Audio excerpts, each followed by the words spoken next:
चलिए स्टार्ट करते हैं। जब भी आई कैप का रिज़ल्ट आता है ना, रिज़ल्ट के बाद कुछ मोटिवेशंस मिलती हैं, कुछ डीमोटिवेशंस होती है।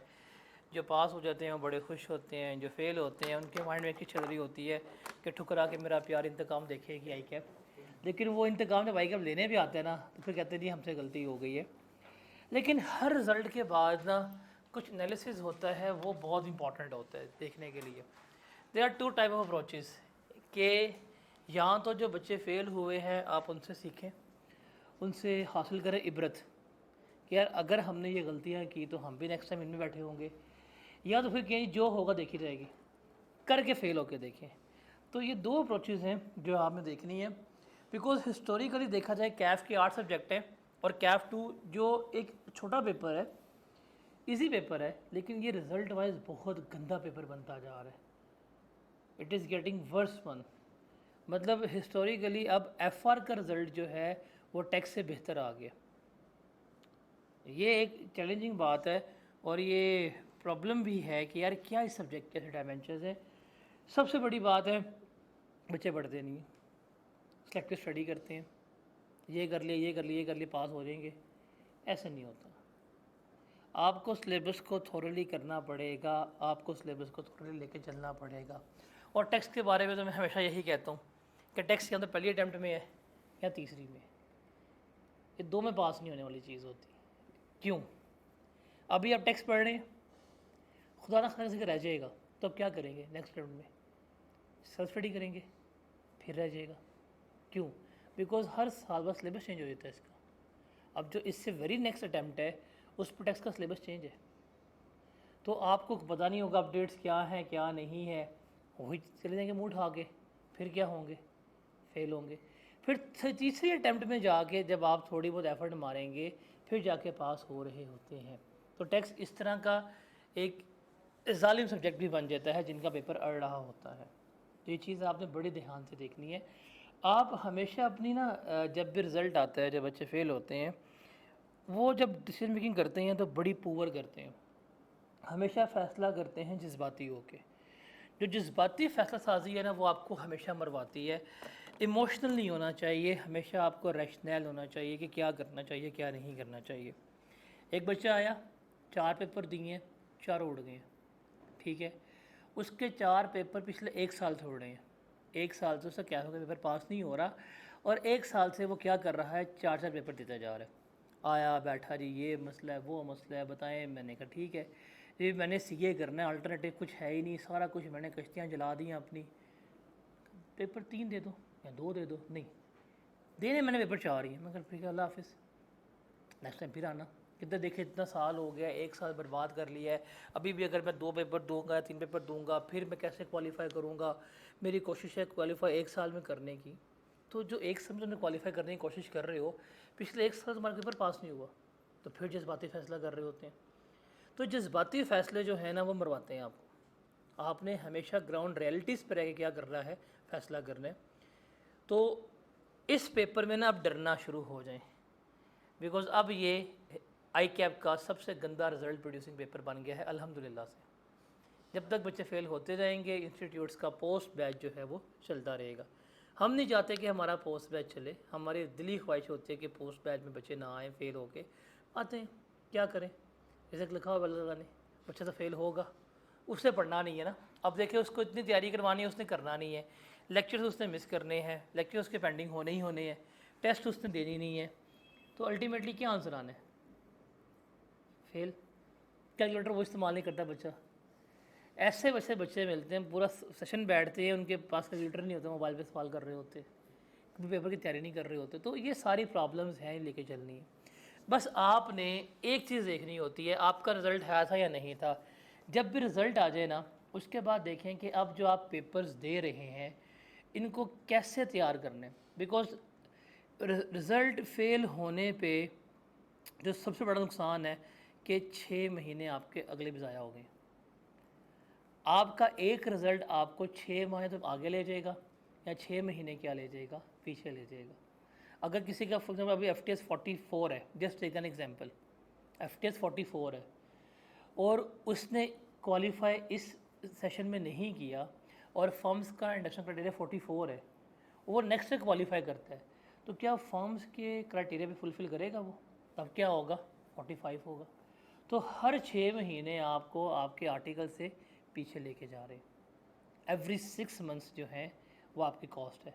तो पोस्ट बैच जब रिज़ल्ट आपका आ जाए तब तैयारी करनी हो, तो सबसे बड़ा फ़ैसला आपने ये करना है कि भाईजान 3 महीने हैं और 6 महीने हैं।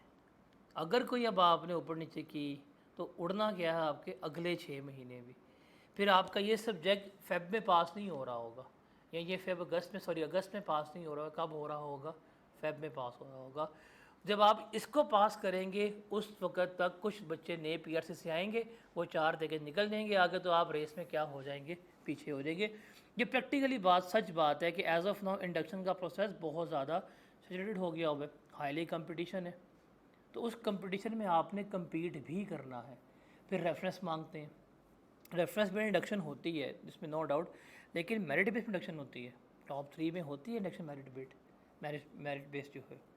तो आपने अब बहुत ही ध्यान से लेके चलना है। अब बच्चे कहते हैं जी हम फेल हुए लेक्चर लें, हम कहते हैं लें, कहते हैं अपना माल बेचने आए हैं ना, लो, मसला ही कोई नहीं है, नेक्स्ट टाइम ले लोगे। लेक्चर्स जो है ना बेसिकली वो आपको कंसिस्टेंट कहते हैं, चीज़ें आपने याद रखनी है। होता ना सेल्फ स्टडी कर लेंगे, पढ़ लेंगे, खुद कर लेंगे। भाई आप लोग क्लासेस लेते हो, उसमें नहीं कर पाते, खुद कर पाओगे। जो बच्चे कहते हैं हम सेल्फ स्टडी कर लेंगे, खुद कर लेंगे, फेल होने के बाद याद रखिएगा वो पढ़ते ही जाके आखिरी महीने में जब आई कैप का वो भेज देंगे दाखिला, तब भी उनको जज्बा ईमान नहीं जागता। जब आखिरी महीना शुरू होगा ना तब किताबें खोलेंगे, फिर जो उनके साथ होगी वो मैं कैमरे में बता नहीं सकता अभी। तो ये चीज़ बड़ी मैटर करती है। आखिरी महीना is always for your revisions. हमारी इमाम क्या करती है, आखिरी महीना हमेशा किसके लिए रखती है? प्रिपरेशंस के लिए रखती है। पेपर अगर 17 तारीख को होगा, इनके लेक्चर ही ख़त्म 10 तारीख को हो रहे होंगे। 7 दिन में क्या करेंगे?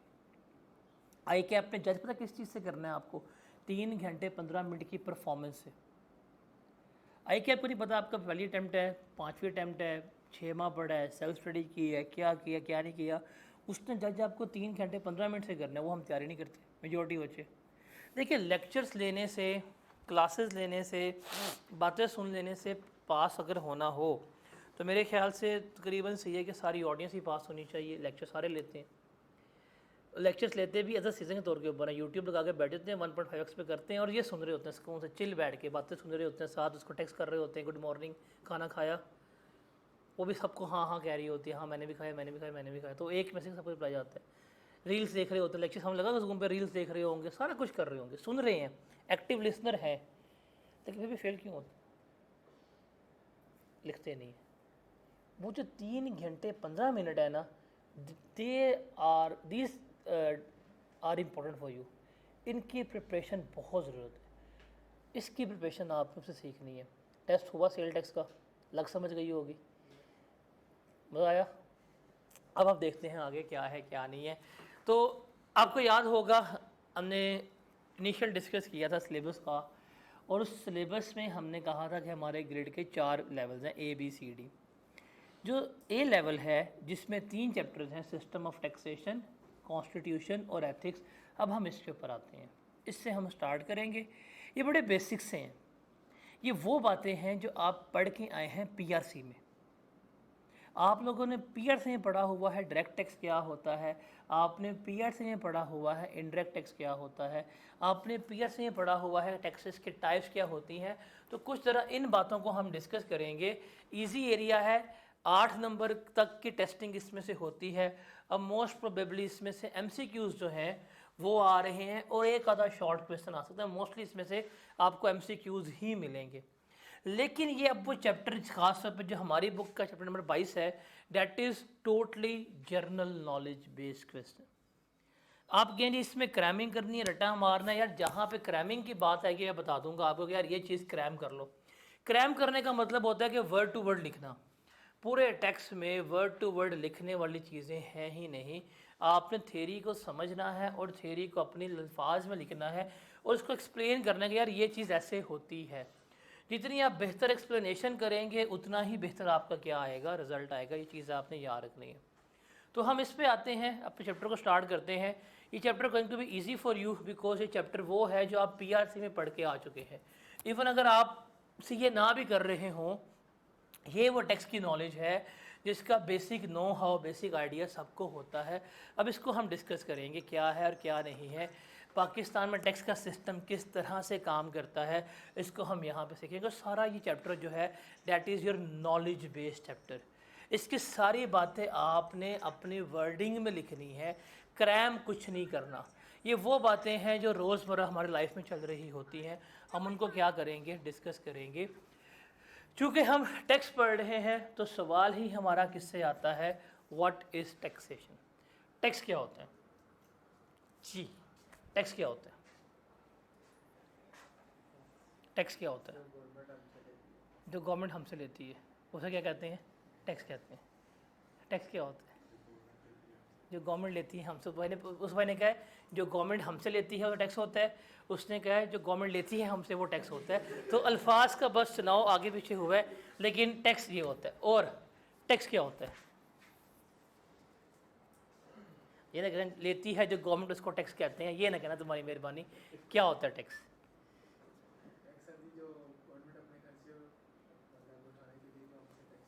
गवर्नमेंट अपने एक्सपेंसेस को मैनेज करने के लिए जो हमसे अमाउंट ले रही होती है उसको हम क्या कहते हैं, टैक्स कहते हैं। टैक्स क्या होता है? जो गवर्नमेंट कलेक्शन कर रही होती है किसके लिए, एक्सपेंसेस के लिए, इसको हम क्या कहते हैं, टैक्स कहते हैं। टैक्स क्या होता है? हाँ, गवर्नमेंट का रेवेन्यू होता है, गवर्नमेंट की इनकम होती है।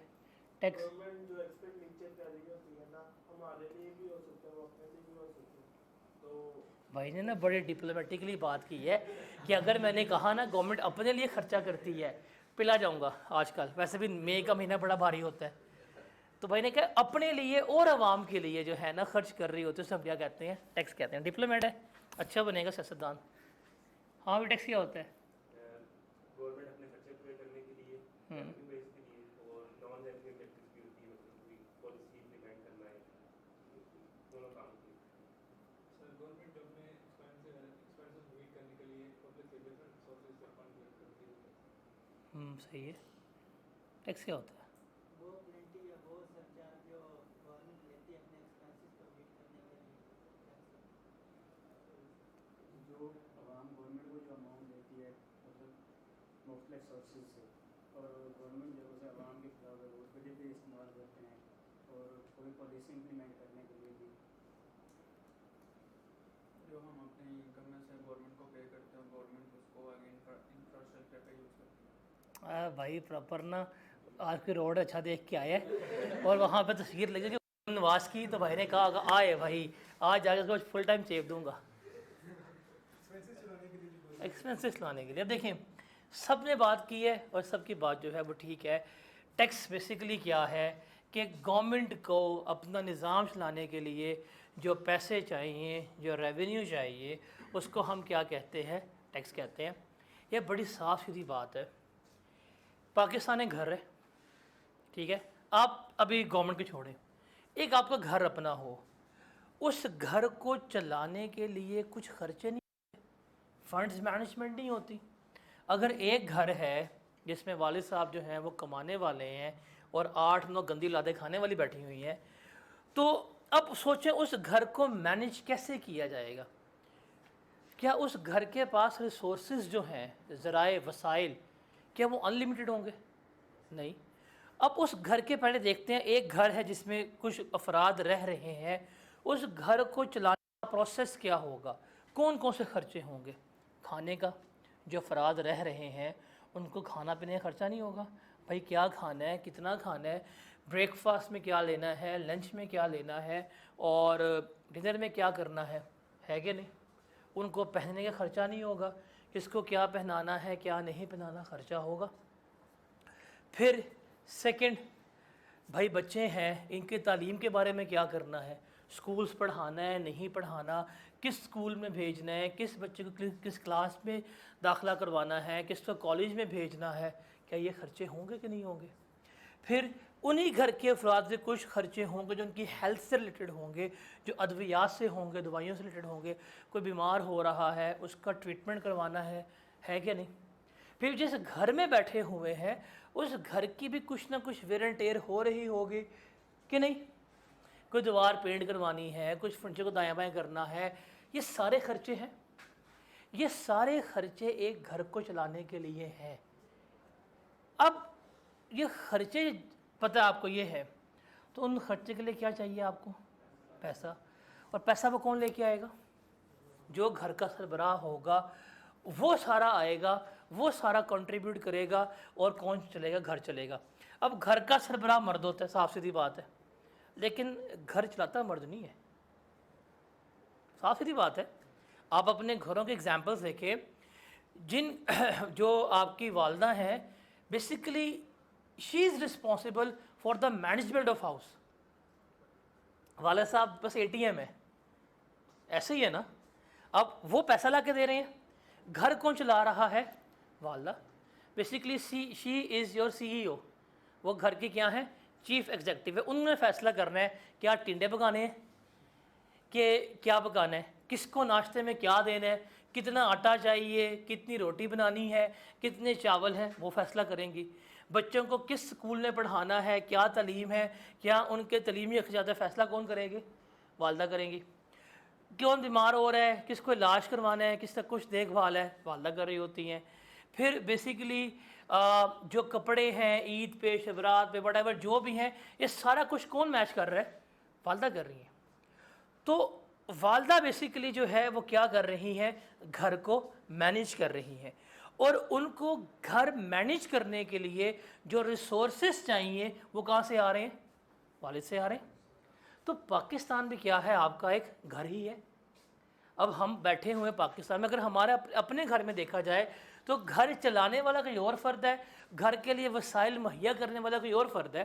तो पाकिस्तान भी तो हमारे लिए घर ही है। आप देखें, आप शुरू करें गिलगित से, जाएं टुवर्ड्स ग्वादर, तो अवाम का जमे गफ़ीर है। 240 मिलियन की आबादी, 24 करोड़ की आबादी कर दी हमने। लेकिन क्या हमारे पास जो वसाइल है, जो रिसोर्सेज हैं, क्या वो अनलिमिटेड है? नहीं, बिल्कुल भी अनलिमिटेड नहीं है। हमारे पास बड़े लिमिटेड से रिसोर्सेज हैं। आप सिर्फ सिंपल करें ना बात पंजाब की इतनी पॉपुलेशन है कि अगर ये कंट्री हो तो दुनिया का 8वां बड़ा कंट्री बन जाएगा। तो आप 5 प्रोविंसेस हैं आपके, मैनेज कर रहे हैं। अब गवर्नमेंट बेचारी मासूम सी है, उससे मैनेज करना है, कहाँ से मैनेज करेगी, कहाँ से पैसे लेके आएगी? क्योंकि गवर्नमेंट जो है ना बेसिकली वो कारोबार नहीं करने आती, text by the book. Government जो है उसका काम कभी भी कारोबार करना नहीं होता। Government is not a profit making entity, वो आपसे प्रॉफिट नहीं कमाती। गवर्नमेंट की कौन सी मिल चल रही है, गवर्नमेंट की कौन सी फैक्ट्री चल रही है, कुछ चल रही है। गवर्नमेंट इदारे बनाती है, और इदारों का मकसद क्या होता है? अवाम के लिए काम करना। अब इदारा बनेगा, जब इदारे बनेंगे, इदारे अवाम के लिए काम करेंगे, तो क्या इदारे चलाने के लिए पैसे नहीं चाहिए? अभी मैं रिसेंटली इस वीक में I was on a bike tour, Chitral गया हुआ था, मैं पहाड़ों पे गया हूँ, मैं दिखाऊंगा आपको। उस पहाड़ पे आप सोच सकते, उस पहाड़ पे जहाँ पे इंसान नहीं आते, वहाँ पे भी as of now government development कर रही है, वापडा का महकमा काम कर रहा है।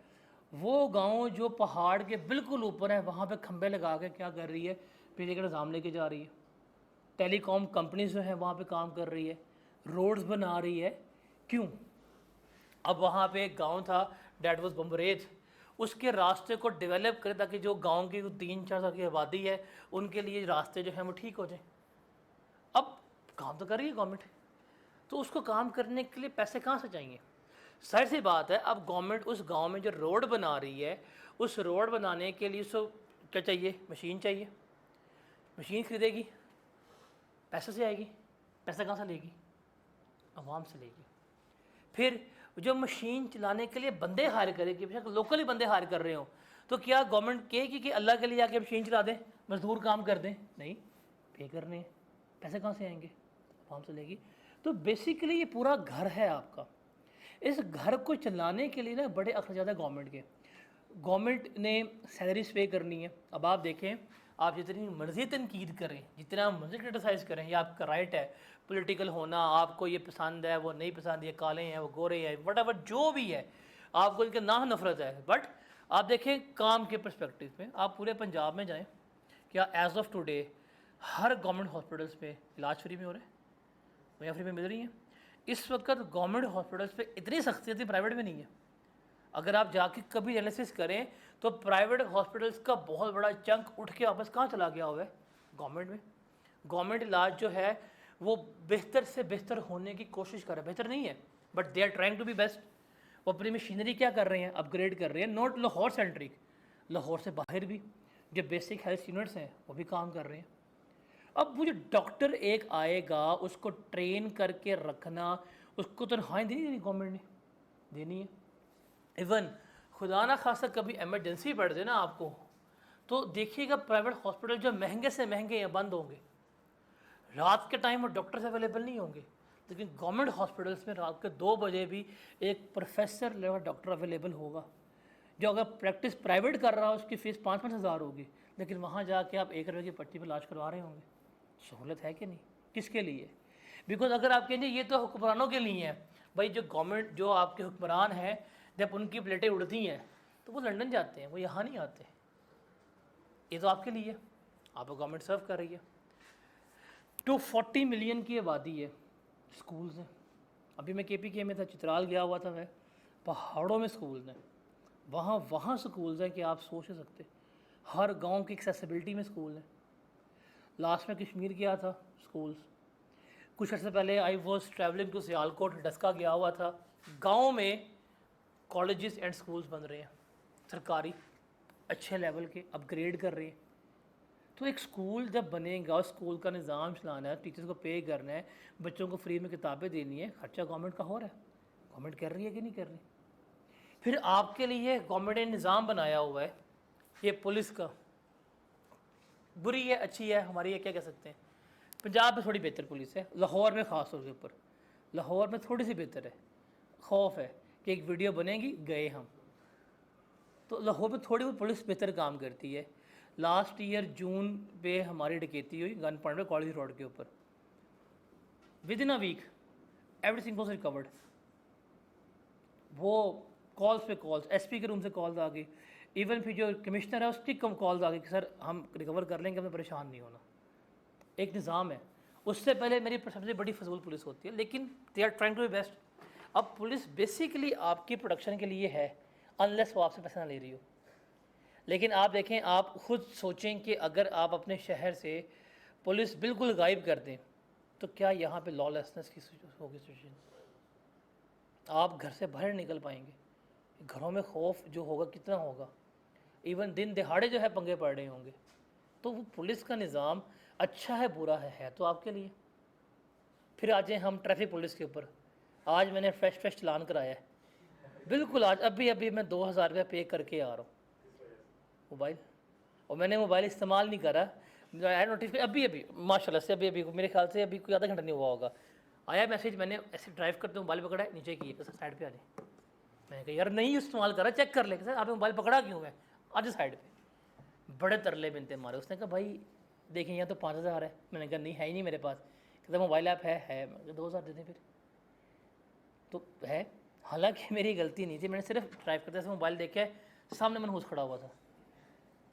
कहता ये मोबाइल, मैंने कहा कहाँ लिखा है कि मोबाइल पकड़ना ही मना। कहता देखिए लिखा है यूज़ ऑफ मोबाइल। हमने कहाँ लिखा है कि कॉल करते हुए चलान होगा, क्योंकि हमने लिखा है यूज़ ऑफ मोबाइल। अब मोबाइल यूज़ करने पे आप बेशक लॉक खोल लें, आपने मोबाइल यूज़ की है, आपकी किस्मत बुरी, आप पकड़े गए। अब ये ट्रैफिक पुलिस जो है किसके लिए? हमारे लिए। आप इस ट्रैफिक पुलिस को, मैं दिल से कह रहा हूँ, मुझे बड़ा गुस्सा आया हुआ है। आप इस ट्रैफिक पुलिस को एब्सेंट कर दें, सोचें एक दिन के लिए, there is no traffic warden. Traffic चल गई मुझे कहिएगा, ट्रैफिक को रेगुलेट करवा रहे हैं, ट्रैफिक को रेगुलेट करवा रहे हैं, सिग्नल्स भी लगे होंगे, फिर भी आवाम है हमारी जो लाल बत्ती पर रुकती है ना। लाल बत्ती का मतलब होता है निकालनी है, लाजमी निकालनी है अगर रेड सिग्नल हो तो ये अवाम की ही केस के लिए है, फलाह बहबूद के लिए है। फिर सबसे बड़ी फोर्स हमारी पाकिस्तान की, क्योंकि मई के मुनासबत से तो हमें याद रखना चाहिए, जिसने लास्ट ईयर मई में बजाया पकड़ के, अच्छा खासा बजाया पकड़ के। 9 मई को इंडिया ने हमला किया था, हाफिज़ साहब रिलैक्स थे। हाफिज़ साहब ने बड़े प्यारे हैं, वो मई के महीने में ना पहले अलाउ करते आने दो, वो 9 मई तक ना सबको अलाउ करते हैं, आज जो करने कर लो, फिर 10 मई को उठा के मारते हैं, जो उन्होंने किया वो पिछले 3 साल ऐसे ही करते आ रहे हैं। 9-10 को में बड़ा बजाते हैं पकड़ के। लेट्स सी इस दफ़ा क्या होता है 9-10 मई को। लेकिन आप चूँकि सोशल मीडिया भी देखते होंगे, आप मीडिया भी देखते होंगे, आप बिल्कुल न्यूट्रल हो के कभी सोचिएगा एज ऑफ टुडे पाकिस्तानी कितने सेफ़ हैं। वॉर चल रही है, ईरान ने हर सज्जे खब्बे कुछ ना कुछ पंगा किया है, हर जगह से मारा है। आपका बॉर्डर लगता है, यहाँ एक पत्थर नहीं आया। खौफ है, इंडिया से 5 गुना बड़ा है, उसको इतना मारा है लास्ट ईयर कि अब वो इंसान के बच्चे बन के बैठे हुए हैं। चले हम तो फिर भी करते हैं, ट्रंप रोज़ सुबह उठता है पहले इंडिया ही करता है, बाद में हमारी तारीफ कर रहा होता है। आपका बिल्कुल एक और बॉर्डर लगता है अफगानिस्तान का, तंदूर पे नान मैंने कर दिए आपने मार मार के उनको, तो है। अब बेसिकली आप इनसे इख्तलाफात जो करने करें वो आपका राइट है, बट ये आर्म फोर्सेस जो है इसने आपको प्रोटेक्ट तो किया हुआ है कि as of today very soft target है पाकिस्तान। आपके इधर इंडिया है, वहाँ से इसराइल आ जाता है, अब सैंडविच बने होते हैं। अब लास्ट जो मई की वॉर थी उसमें आपने देखा होगा जो ड्रोन यूज़ हुए थे वो किसके थे, इसराइल के ड्रोन थे, मारा पाकिस्तान ने। अभी जो आपके आर्मी चीफ गए हुए थे, पूरी एयर स्पेस आपके कंट्रोल में थी गल्फ़ की। आप सऊदीया गए हैं, 7 एयर स्पेस लगती है। आप ईरान, दुनिया में कोई नहीं जा सकता ईरान में, वॉर सिचुएशन में ईरान में दुनिया में कोई नहीं घुसा, आप कार में चीज़ के बैठा हुआ है, हिम्मत नहीं हुई। तो किसके लिए है ये, आपके लिए। आप उनको दूसरे रोल पे तनकीद करें वो आपका राइट है, बट यहाँ पे आप उनको हमेशा अप्रिशिएट करेंगे कि आपका मशरिक मगरिब, आपके जो पहाड़ हैं और जो आपका समंदर है वो सारे सिक्योर है। हालांकि हमारा प्लॉट रोले वाला है, हमारा प्लॉट का फड्डा हर एक के साथ है, ऊपर नीचे आगे पीछे हर एक से पंगे हमारे हर एक के साथ है। बट ऐसे चौधरी हैं कोई आके दिखाए, वो गरीब हैं, भूखे भी हैं, लड़ाई में बड़े तेज़ हैं, खुददार बड़े हैं, गरीब भी बदतमीज़ भी हैं, किसी को नहीं छोड़ते।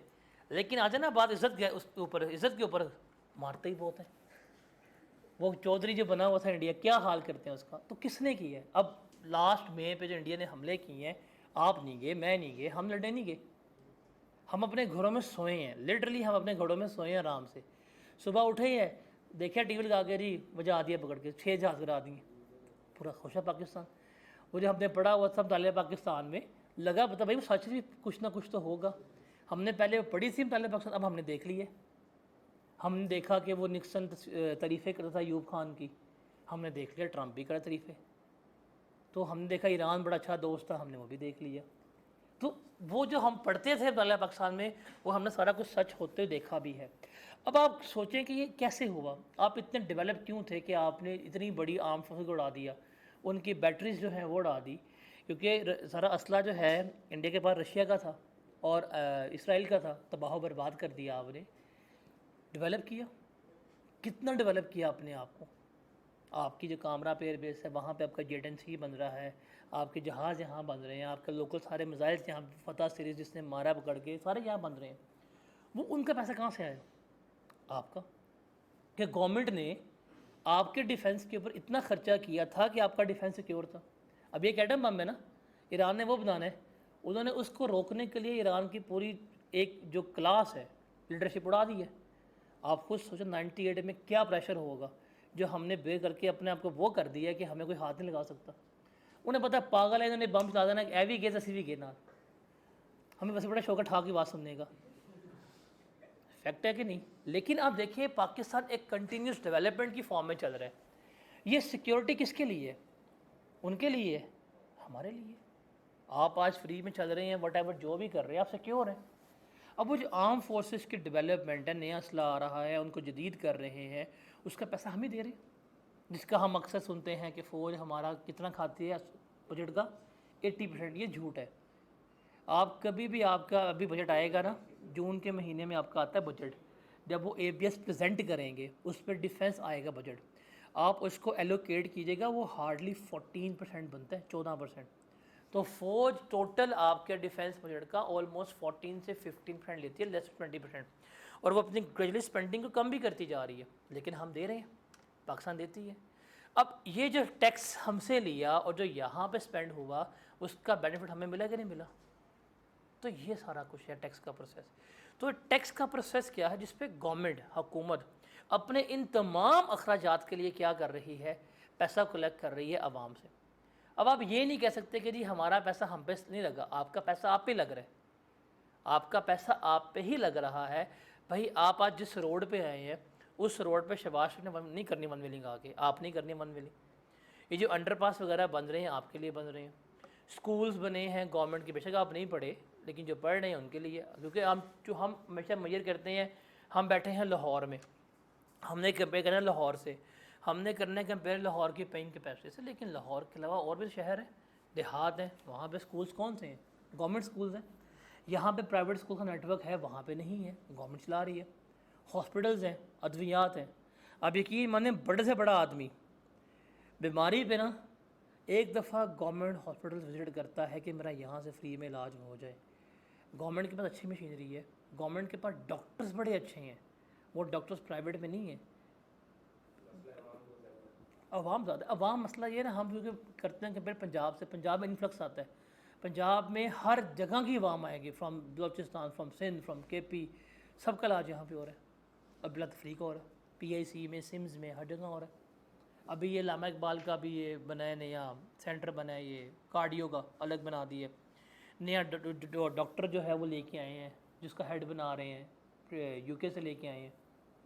अभी ये बन रहा है कैंसर इंस्टीट्यूट बन रहा है, जो गवर्नमेंट बेस्ड सबसे बड़ा कैंसर एंड रिसर्च हॉस्पिटल होगा, तकरीबन वो भी अगले साल तक फंक्शन हो जाएगा।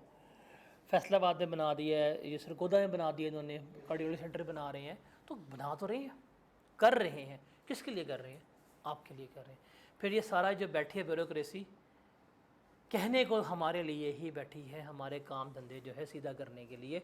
तो इन सब के खर्चे हैं, सड़क बनाने का खर्चा है, जो हॉस्पिटल है उसको चलाने का खर्चा। अभी ये कॉलेज है ना, इसको चलाते हुए लग समझ जाती है 5000 बच्चे हर अटैम्प्ट में आते हैं, लेकिन ये 5000 बच्चे 5000 पेपर्स पे कॉलेज को लग समझ आती है।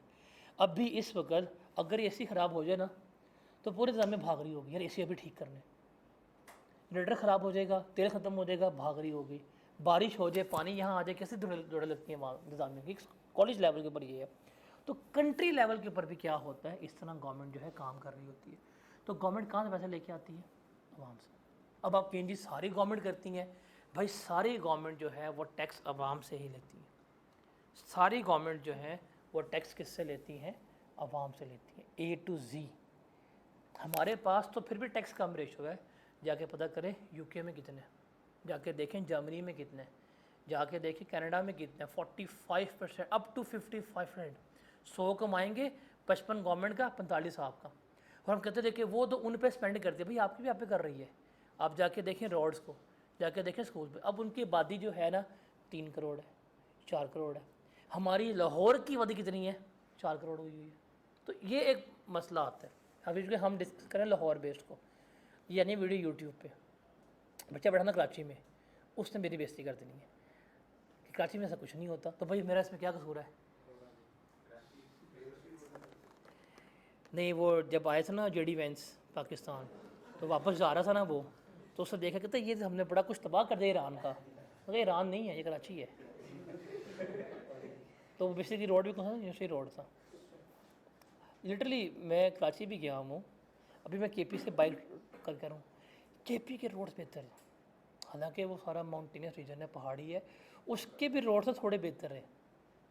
इधर तो माफ़ करे, बाइक जा रही होती है, आप नीचे होते हैं, रोड ऊपर होते हैं, फिर ऊपर होते हैं, फिर आप अल्लाह के पास पहुँचे होते हैं, फिर वो डंपर आ जाता है आपके पास साथ। बस मिस मैनेजमेंट है, अल्लाह करे इनको भी अकल आ जाए। तो ये सारा कुछ गवर्नमेंट किसके लिए कर रही है? आपके लिए कर रही है। अब सवाल ये है, ये गवर्नमेंट ने आपसे पैसे लिए हैं, तो गवर्नमेंट आए कहती है शहबाज शरीफ आता है रोज़ जुमेरात को, अल्लाह के नाम के ऊपर पैसे दे दे, मैंने सड़क बनानी है, ऐसे करते हैं। अल्लाह के नाम पे पैसे दे दे कि हमने मसाजिद बनाना, ऐसे करते हैं गवर्नमेंट। ये लीगली लेते हैं क्या? यार बेचारे को ना आपने बड़ा बदनाम कर दिया। क्यूट सा तो है, हिस्टोरिकली ना आप देखें, हम जब ख़त्म हो जाएंगे आज से 100 साल के बाद भी ना, जब हिस्ट्री लिखी जाएगी उस वक्त सारे ये क्रश वगैरह ख़त्म हो गए होंगे, हर बंदा हम भी कब्रों में चले गए होंगे। जब हिस्ट्री आएगी ना, हिस्ट्री तारीख, उसमें ये जो बंदा है ना, इसका नाम हिस्ट्री में हिस्टोरियंस जो है लिखना वो बड़े गोल्डन वर्ड्स में लिखेंगे, because he was the one जिसने आपको बचाया बैंकरप्सी से। ही वॉज द पीएम जिसने इंडिया को मारा। इसको अब मरते दम तक ये इसका रहेगा क्रेडिट। इससे जो पहले जंगें हुई थी 65 की हुई, एक फ़ौजी हुक्मरान था, 71 की हुई फ़ौजी हुक्मरान था। ये वाहिद सिविलियन पीएम होगा जिसके दौर में इंडिया को जंग की शिकस्त थी, जो दुनिया एक्सेप्ट कर रही है, वीडियो सब कुछ है। वो नहीं रेडियो वाली पीटीवी की जी हमने ये कर लिया वो कर लिया। फिर इसी को एक मिलना क्रेडिट कि इसने वर्ल्ड वॉर 3 रुकवाई ईरान वाली। अब ये जो इसके ना 3 क्रेडिट्स वो दुनिया में कोई नहीं छीन सकेगा। बेशक वो मांगने आया था, बेशक उसने कहा था कि वो अपने कपड़े बेच के भी मांग के खर्चा पूरा कर देगा, लेकिन उसको ये 3 क्रेडिट्स ना कभी भी नहीं होंगे। इस पूरी फैमिली के जो नाम पे क्रेडिट्स आ गए हुए ना वो कभी ख़त्म नहीं हो सकते। बड़े भाई के नाम पे एटम बम का पड़ गया हुआ है, वो जो मर्ज़ी हो वो ख़त्म नहीं हो सकता। सी पैक इनको पड़ गया हुआ है, मोटरवेज वाकई इनको पड़ी हैं। अभी दीर का मोटरवे बन रहा है, इन्हें यही बना रहे हैं दीर का मोटरवे। और ये सारा मतलब जो है ना पाकिस्तान के बड़े प्रोजेक्ट्स वो इनके नाम पे हमेशा रहेंगे, चाहे ये रहें या ना रहें। आप तख्ती भी उतार दें बेशक, लेकिन रहेंगे इनके नाम के ऊपर, ख़ासतौर पर जो रिसेंट डेवलपमेंट हुई है। नहीं, वो उनके पास है जिनकी वीगो आती है। ये तो बड़ा जजमेंटल है ना कि हम कहते हैं अभी बात पॉलिटिकल हो जाएगी। इनके पास गवर्नमेंट है, गवर्नमेंट सबके पास इक्विवेलेंट रही है। पीपल्स पार्टी सिंध में 2008 से है, कंटिन्यूज़ है। पीटीआई केपीके में 2013 से है, 13 ईयर्स। वो भी एक सूबे में गवर्नमेंट में बैठी हुई है, वहाँ पे कोई बर्न हॉल नहीं है। वहाँ आग लगती है लाश पड़ने के लिए वो पेशावर आते हैं, वो इधर आते हैं, अपना पिंडी में आ रहे होते हैं। बलूचिस्तान में है कि भाई जिसका टास्क निकला उसकी गवर्नमेंट हो जाती है। फिर पंजाब में ये ऑन एंड ऑफ चले हैं, 8 से 13 पे आए हैं, फिर 13 से 17 पे आए हैं, फिर अब पंजाब में आए हैं। तो ये पंजाब में ऑन एंड ऑफ चल रहे हैं। उससे पहले आप जाते हैं, उससे पहले गवर्नमेंट थी 2 साल की, 2 साल ये, 2 साल पीपल पार्टी फिर ये। उससे पहले जाएँ शाह साहब थे, उससे पहले ये आया था, भुट्टो आया 3 साल में, ऊपर अल्लाह के पास पहुँचा दिया। उससे पहले अयूब खान था। उससे पहले आपके इतने पीएम्स होते थे जिसके बारे में जो इनका इंडिया का जो प्राइम मिनिस्टर था, क्या नाम था उसका, नेहरू, उसने यहाँ तक कहा था कि मैं साल में इतने पजामे तब्दील नहीं करता जितने पाकिस्तान अपने पीएम चेंज करते हैं। तो ये हालात है। तो आप टेक्निकली ना सुनिए, इतना बात तो है ना, आप ऑन पेपर आके देखें किसने कितने साल गवर्नमेंट की है, तो ये भी कोई इतने नहीं है, ये आप इन्हें काउंट कर लें। तो इसका मतलब पाकिस्तान में हर पार्टी के पास किसी न किसी जगह ना मोर देन 10 ईयर्स हैं। अब पीटीआई के पास 13 साल से गवर्नमेंट में है, पीपल्स पार्टी तकरीबन 8 उसको हो गए 18 साल, 2008 में आए थे वो, तब से पीपल्स पार्टी 18 ईयर से हैं। आप इनको पंजाब में काउंट करें, इनके 4 साल निकाल दें 8 से लेके, इनको भी 14 ईयर्स हो गए। तो 14 ईयर से पंजाब में हैं, वो 18 साल से हैं, वो 13 साल से हैं। तो ये तो है। अब सेंटर की गवर्नमेंट की बात करते हैं, वो तो पता है जब दिमाग घूमना हाफिज़ साहब का अगला गया, तो वो गवर्नमेंट्स हैं। और एनएफसी के बाद जो पावर्स हैं वो सूबाई सूबों के पास होती है, वफाक के पास पावर्स नहीं होती।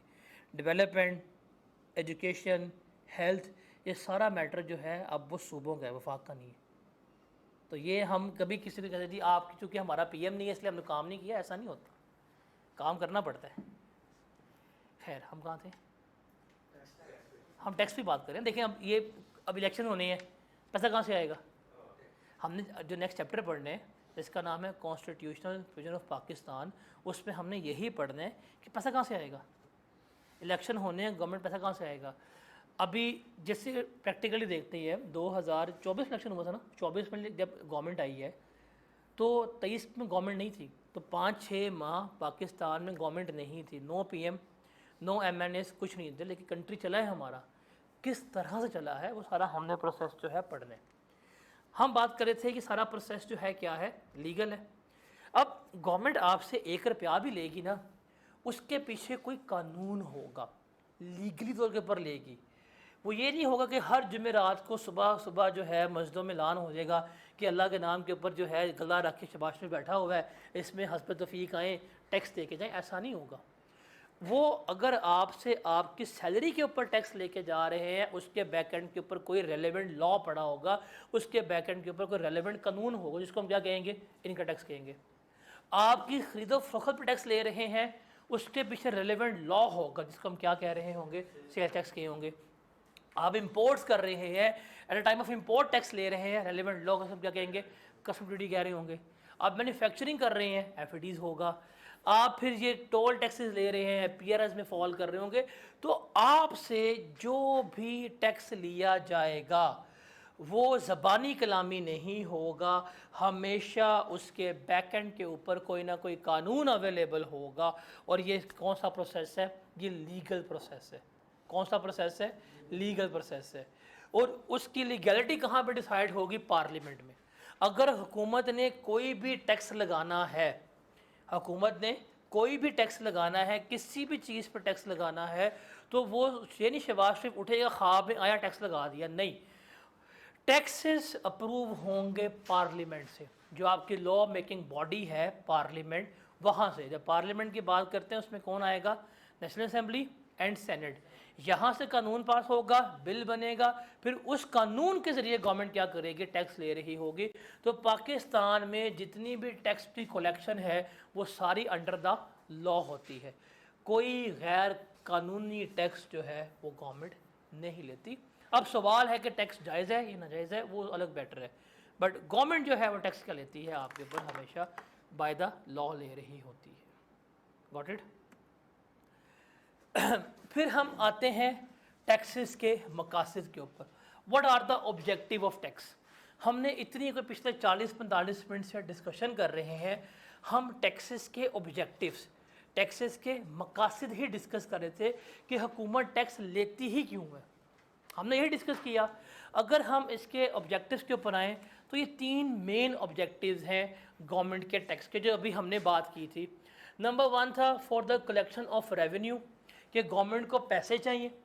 गवर्नमेंट को पैसे क्यों चाहिए, बिकॉज उसने हुकूमत चलानी है, उसने तमाम जो आपका इंतज़ामी मामलात हैं वो हैंडल करने हैं। गवर्नमेंट का निज़ाम चलाने के लिए क्या चाहिए, उनको पैसे चाहिए।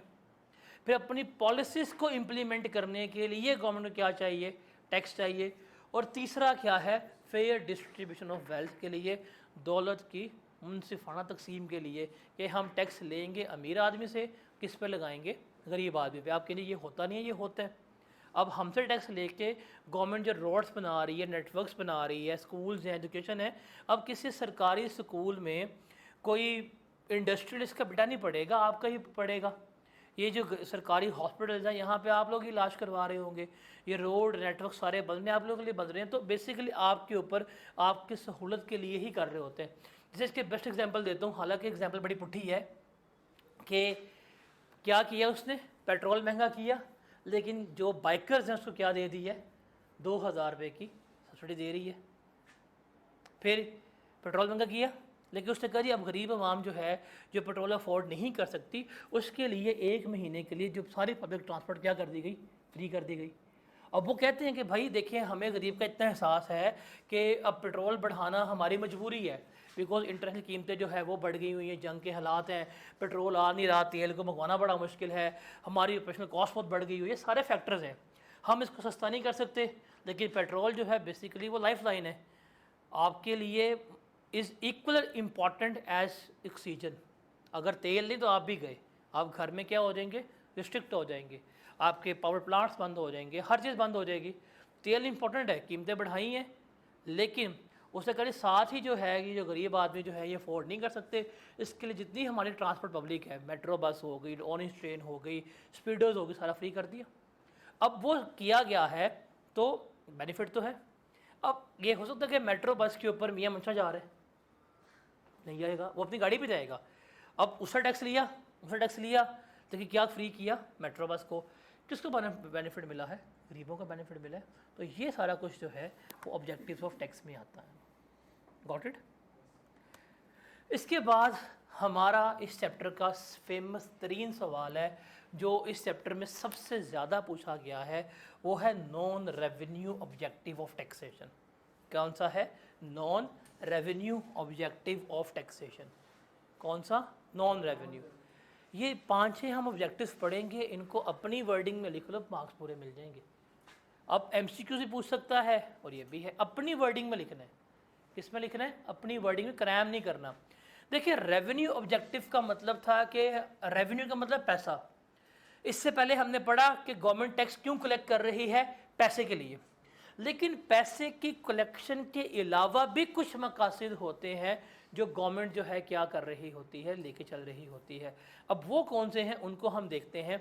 फेमस सवाल है, हाईलाइट कर लें, इस चैप्टर में 3 सवाल ही आते हैं मोस्टली। एक टाइप्स ऑफ टैक्सेस, एक रेवेन्यू और नॉन रेवेन्यू ऑब्जेक्टिव्स। ये 2 सवाल तो मोस्ट कॉमन है। सबसे पहला ऑब्जेक्टिव देखते हैं, to strengthen weak enterprises by granting them tax exemption और अदर कंडीशन और अदर इंसेंटिव्स फॉर ग्रोथ। अब जो क्या होता है वीक एंटरप्राइजेज, मतलब वो इदारे जो अच्छा परफॉर्म नहीं कर पा रहे, गवर्नमेंट उनको सपोर्ट करती है। गवर्नमेंट सपोर्ट कैसे कर देती है? गवर्नमेंट उनका टैक्स माफ़ कर देती है। ठीक है जी, आपने नया बिज़नेस किया है, आप सर्वाइव कर रहे हैं, तो हम आपका 5 साल टैक्स माफ़ कर देते हैं। अब आपने फॉर एग्जांपल अपनी इनकम का 10% टैक्स गवर्नमेंट को पे करना था और गवर्नमेंट को आपको 5 साल के लिए माफ़ कर दें, बचत होगी। अब जब गवर्नमेंट को पे नहीं करेंगे, वो कहाँ इस्तेमाल करेंगे? अपने बिज़नेस में। जब अपने बिज़नेस में इस्तेमाल करेंगे, सपोर्ट होगी कि नहीं होगी? गवर्नमेंट सब्सिडीज़ दे देती है कि उस स्पेसिफिक इदारे को सस्ती बिजली प्रोवाइड कर देती है, सस्ता माल प्रोवाइड कर देती है, सस्ता इंपोर्ट चीज़ें प्रोवाइड कर देती है, तो उसको सपोर्ट कर रही है, उसको सब्सिडी दे देती है कि तुम चीज़ बनाओ 20 रुपये की, 10 रुपये तुम्हें हम दे देंगे। जैसे आपने अक्सर देखा होगा कि जो फ्लोर मिल्स होती हैं, जब गंदम बहुत महंगी हो जाती है या गंदम का बहरान आया था कुछ अर्सा पहले, तो गवर्नमेंट ने सब्सिडी किसको दी थी? फ्लोर मिल्स को, कि तुम आटा बेचोगे 50 रुपये किलो ही, हालांकि बनता कितने का है? 90 रुपये किलो, तो 40 रुपये हम तुम्हें दे दिया करेंगे। सब्सिडी दे रही है। तो ये गवर्नमेंट क्या कर रही होती है, अब यहाँ पे टैक्स को इस्तेमाल कर रही है, टैक्स कम कर रही है, टैक्स माफ़ कर रही है, लेकिन क्या किसको सपोर्ट कर रही है? वीक इंटरप्राइजेस को सपोर्ट कर रही होती है। Got it? उसके बाद है to protect industries against foreign competition. भाई मेरा साफ साफ सवाल है, ईमान से बताना, झूठ नहीं बोलना। अगर आप फॉर एग्ज़ाम्पल आइसक्रीम खाने जाते हैं, आपने बाय करनी आइसक्रीम, एक दुकान पे गए हैं, एक आइसक्रीम है मेड इन पाकिस्तान, एक है मेड इन यूके, कौन सी लेंगे? क्यों? इतना बुरा पाकिस्तान है? या अगर भाई ने लेनी है ब्यूटी क्रीम, ठीक है, भाई wants to buy beauty cream, एक है मेड इन पाकिस्तान और एक है मेड इन यूके, कौन सी लोगे? क्यों? अच्छी होती है। ये मिथ है ना, ये अच्छी होती है बाहर वाली चीज़, सिर्फ यहाँ पे नहीं है, ये दुनिया के हर कंट्री में पाई जाती है। ये वाली मिथ जो है वो दुनिया के हर कंट्री में पाई जाती है कि इम्पोर्टेड माल बड़ा अच्छा होता है और लोकल जो है वो क्या होता है? बड़ा घटिया होता है। अब इसी बात पे करते हैं, गवर्नमेंट इनवाइट करती है, एक इन्वेस्टर को लेके आती है, वो अपना अरबों रुपया लेके आता है, इन्वेस्ट करता है, यहाँ फैक्ट्री बनाता है, लगाया। अब वो फैक्ट्री जब लगेगी, रोज़गार शुरू होगा, सब कुछ है। जब उसकी सेल्स करने की बारी आती है तो लोग कहते हैं यार ये वाली गुड भी है, इसका अल्टरनेटिव इम्पोर्टेड गुड्स भी मिल रहा है, तो क्यों ना हम इम्पोर्टेड गुड्स ही ले लें। अब आप खुद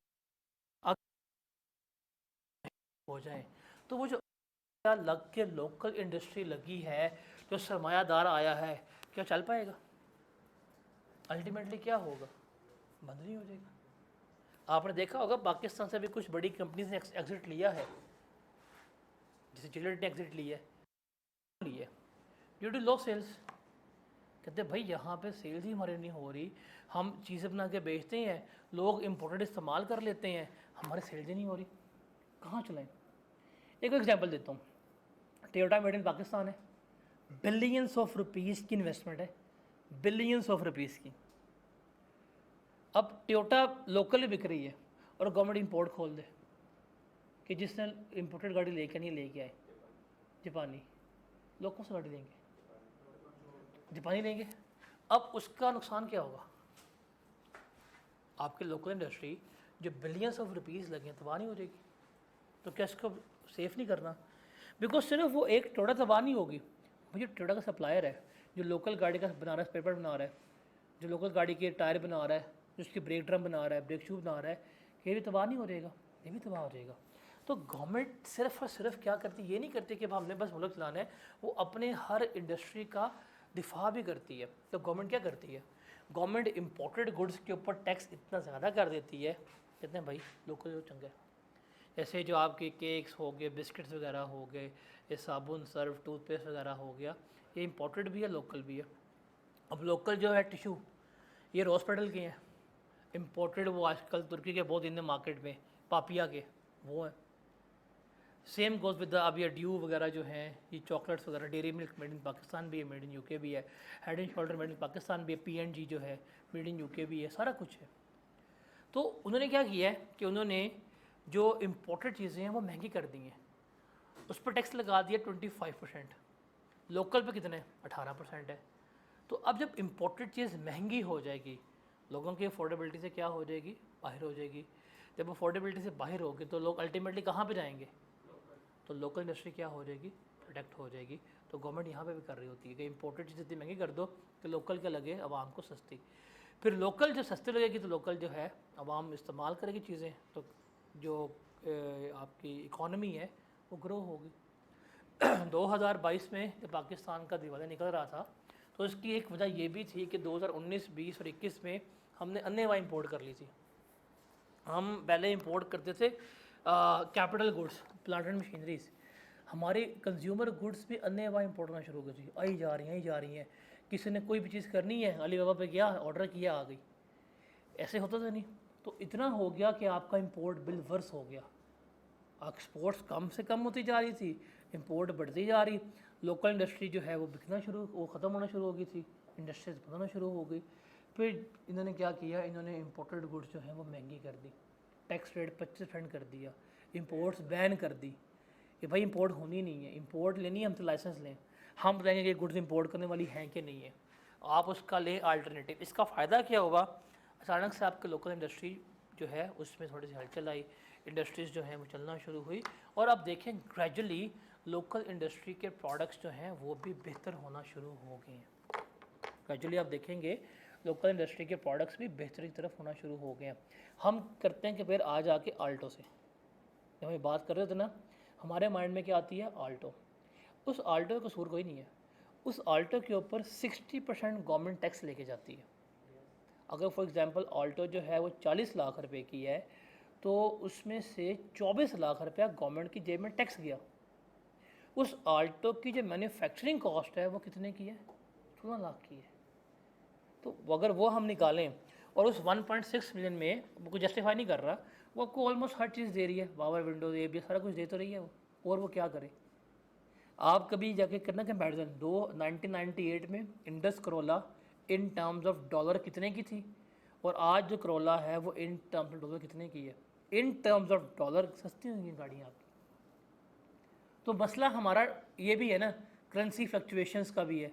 अगर डॉलर आज 370 समथिंग का है, 270 का कितने का है, 275 का, अगर नीचे आ जाए 100 का, तो यही चीज़ें जो है नीचे आ जाएंगी। यही सिविक जो मॉडल एक्स था, जब वो लॉन्च हुआ था 21 लाख का था, जब बंद हुआ 70 लाख का था। ये ग्रैंडी 22 लाख की थी, अब कितने की है।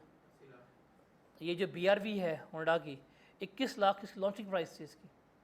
आप जाकर सर्च कीजिएगा, 2014, 15, 16 में ऑडी A3 तरह की थी 25-26 लाख की। That was the cost of Audi A3। क्यों, उस वक्त डॉलर 98 का था, साफ सीधी बात है। तो हमें फिर थोड़ा सा था कि तब्दीली लेके आनी है, वो बड़ी महंगी पड़ी, वो 10 साल हो गए ना तब्दीली को, बड़ी महंगी पड़ी हमें वो। तो वो चीज़ें भी थी, लेकिन अब गवर्नमेंट करती है। अब इस वक्त इंपोर्ट बड़ी मुश्किल है, आप कोई चीज़ इंपोर्ट करके पकड़ लेती है। क्यों की है, इसका फ़ायदा ये हुआ कि आपकी कंज्यूमर मार्केट जो है वो स्टेबल होगी। मुझे याद है कुछ अर्सा पहले, 3-4 साल पहले की बात है, 2021-22 में, ये जितने आपका मेट्रो हाइपर स्टार हो गया, इसमें इम्पोर्टेड गुड्स की भरमार होती थी। हेड एंड शोल्डर आपको मिल रहा है इम्पोर्टेड, आपको टूथपेस्ट इम्पोर्टेड, हर चीज़ मिल रही है।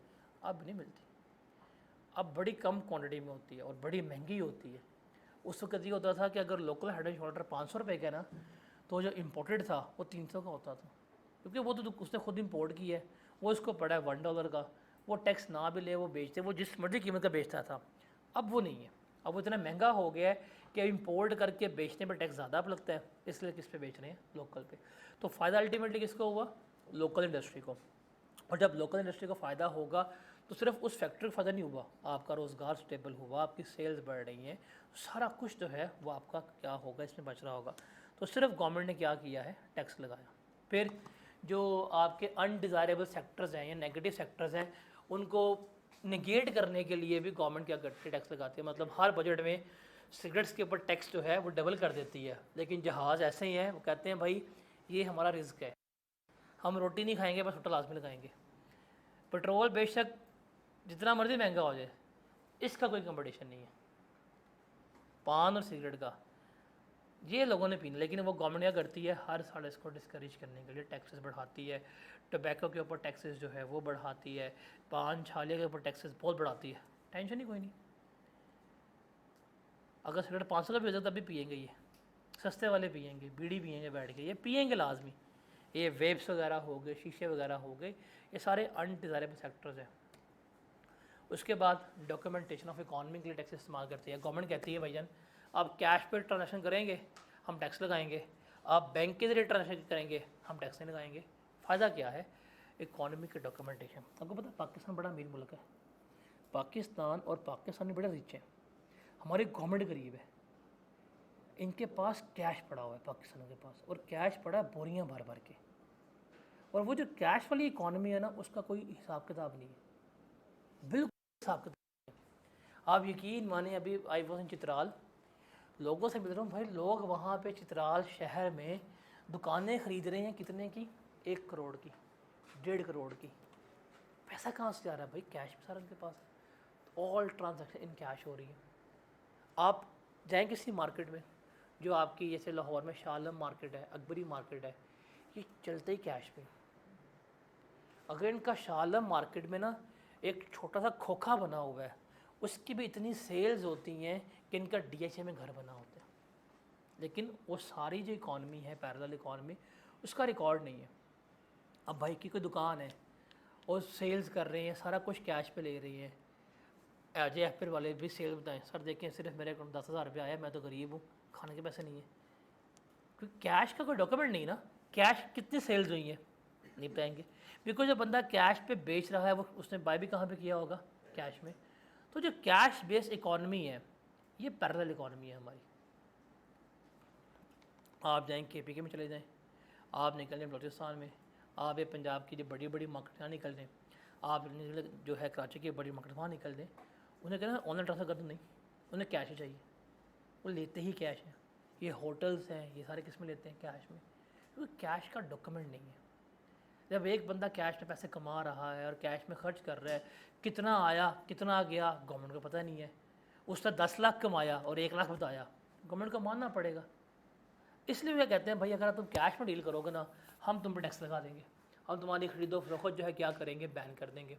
इसलिए गवर्नमेंट ने कहा हुआ है कि अगर तुमने कोई प्रॉपर्टी परचेज़ करनी है तो 60 लाख तक तुम कैश में पे कर दो, कोई मसला नहीं है। अगर 60 लाख से जितना कैश में पे करोगे हम उस पर पेनल्टी लगाएंगे 5%। क्यों? गवर्नमेंट चाहती है आप जो भी ट्रांजैक्शंस करें, जो भी सेल परचेज कुछ भी हो, वो किसके ज़रिए हो, बैंक। जब बैंक के ज़रिए होगा ना, अब मेरे पास मैंने एक बंदे को ट्रांसफ़र किया, लास्ट ईयर की बात है, कोई 9 साढ़े 9 लाख ट्रांसफ़र किया। सुबह उठा मेरा बैंक अकाउंट फ्रीज था, बंद हुआ था। मैं भाई क्या हुआ, कहते भाई आपके पास 9 लाख आया कहाँ से था। मैं यार वाह, तो उसको ट्रांसफ़र क्यों किया, रीज़निंग बताएं। क्योंकि मेरा अकाउंट जो है वो बड़ा बेसिक अकाउंट था, उसकी लिमिट नहीं थी ट्रांसफ़र की, इतनी तो बड़ी। तो क्यों, अब गवर्नमेंट चाहती है कि डॉक्यूमेंटेशन हो, आपके अकाउंट में जो पैसे आ रहे हैं, जो आपके अकाउंट पैसे जा रहे हैं पता हो। जब वो पता होगा तो उसके हिसाब से गवर्नमेंट क्या करेगी, आपकी वेल्थ की कैलकुलेशन करेगी, उसके हिसाब से क्या कराएगी, टैक्स लगाएगी। अगर ये हो जाए ना पाकिस्तान में, आपके वारे नहीं आ रहे हैं, आपकी आवाम बहुत अमीर है भाईजान, आपकी हुकूमत उतनी गरीब है, आपकी आवाम बहुत अमीर है। ये देहातों में ये और वो अरबों रुपए की ट्रांजैक्शंस होती हैं, सारी कैश में होती हैं। तो इसलिए गवर्नमेंट कहती है कि बैंक के ज़रिए आओ, हम आपको टैक्स माफ़ करेंगे। बैंक के ज़रिए लाने का मकसद क्या है, ताकि क्या हो जाए, इकॉनमी की डॉक्यूमेंटेशन, पता हो कितने पैसे आए हैं, कितने पैसे किए हैं, किसने कितना कमाया, किसने कितना खर्च किया, उसके ऊपर गवर्नमेंट क्या कर रही हो, टैक्स जो है वो लगा रही हो। डन। उसके बाद गवर्नमेंट जो है टैक्स को इस्तेमाल करती है as a tool for social and economic development. ये जो आपको पैसे मिलते हैं आवाम को बेनिफिट इनकम सपोर्ट प्रोग्राम के, ये पैसे टैक्स करते हैं। गवर्नमेंट ने देहातों को डेवलप करना है, देही प्रोग्राम रन कर रहे होते हैं, ये डिस्पेंसरीज रन कर रहे होते हैं, इसके पैसे गवर्नमेंट कहाँ से लेती है? टैक्सेस से इस्तेमाल कर रही होती है। फिर डिफरेंट कंट्री से जब ट्रेड करना होता है तब भी टैक्सेस को एज अ मार्केटिंग टूल इस्तेमाल करते हैं। यदि आप आ जाएँ हमारी कंट्री में अगर इन्वेस्टमेंट कर दें, हम टैक्स लेते हैं 30%, आप 10% टैक्स ले लेंगे, आपको टैक्स माफ़ कर देंगे। तो डिफरेंट कंट्रीज़ के साथ ट्रेड डील्स में भी टैक्स के ऊपर क्या होता है, नेगोशिएट हो रहा होता है। जैसे गल्फ़ यूएई एक ज़माने में होता था, नहीं अब रहता ही नहीं रहता, जिसको मार पड़ रही है कि यूएई ने क्या कहा था कि भाई पैसा लेके आओ, लगाओ, हम टैक्स नहीं लेंगे। उस सारा इन्वेस्टर पकड़ा ही क्यों था कि हम आपको क्या करेंगे, टैक्स नहीं लेंगे, आप आके इन्वेस्ट करो। तो same goes with the Pakistan, जब आप डिफरेंट कंट्री से ट्रेड कर रहे हैं तो आप किसके ऊपर ट्रेड कर रहे होते हैं? टैक्स के ऊपर ट्रेड कर रहे हैं। यदि आप आ जाए इन्वेस्टमेंट कर दें, टैक्स नहीं लेंगे, टैक्स फ्री जोन्स बना देंगे। जैसे ये मेट्रो बस जो लाहौर की है, ये आपने नहीं बनाई थी, ये बनाई थी टर्किश कंपनी ने, अल बेराक नाम होता था, चली गई हुई है वो। उसको बनाया कि आप बना दें, अगले 6 साल इसकी जो इनकम है आप ले लीजिएगा, हम आपसे नहीं लेंगे। ये जो ऑरेंज ट्रेन है ये आपने नहीं बनाई, ये किसने बनाई है? चाइनीज़ इंजीनियर ने बनाई हुई है। ये डैम्स बन रहे हैं, किसने बनाए हुए हैं? चाइनीज़ बना रहे हैं। अब उनको टैक्स एग्जम्पशन देते हैं, जब इनकम आएगी वो आपकी इस पर टैक्स नहीं लगाएंगे, हैं सी पैक पे कि अब भाई हमारे पास पैसे हैं, हम सड़क बना सकें। हमने कहा भाई आप आए, आप बनाएं। अब वो सी पैक बनेगा तो पूरा कंट्री डेवलप हो जाना है। आप आएँ, आप बनाएं, जो इनकम आएगी आपकी, हमें सिर्फ इतने टैक्सेस देना। तो इस तरह गवर्नमेंट जो है वो क्या करती है, डील कर रही होती है। फिर इन्फ्लेशन को कम ज़्यादा करने के लिए भी गवर्नमेंट जो है वो क्या करती है, टैक्स लगा रही होती है। उसके बाद माशरे में ये हमने डिस्कस किया था, इनइक्वालिटीज़ को रिमूव करने के लिए कि टैक्स किस पे लगाएगी? अमीर पे। और किसके लिए लगाएगी? गरीब के लिए टैक्स जो है वो लगा रही होगी। फिर ये जो एजुकेशन होते हैं, साइंस वगैरह, इसको प्रमोट करने के लिए भी गवर्नमेंट जो इदारे इनमें काम कर रहे हैं उनको टैक्स एग्जेम्प्ट कर देती है, टैक्स माफ़ कर देती है। फिर लोकल फोर्स की एफिशिएंसी बढ़ाने के लिए भी गवर्नमेंट टैक्स इस्तेमाल करती है, ये तो पता है आपको। अभी हमने लास्ट में मारा पकड़ के। तो इस वजह से जो है वो गवर्नमेंट क्या कर रही है, टैक्स को इस्तेमाल कर रही है। तो these are the non revenue objectives जो गवर्नमेंट अचीव कर रही है अदर देन रेवेन्यू। अभी सारी बातें जो हमने की हैं क्या क्राइम करने वाली हैं? ये आपकी जर्नल नॉलेज है, that is your general knowledge. आप इसे दफ़ा पढ़ लें, कोई 4-5 पॉइंट पेपर में आज अपनी वर्डिंग में लिख लेंगे, you will get the marks. But ये one of the most important question है जो पास्ट पेपर में आया है, और ये आप पढ़ के आ चुके हैं पीआरसी में। ठीक है, नेक्स्ट लेक्चर में मिलते हैं, आगे डिस्कस करते हैं फिर क्या है और क्या नहीं है।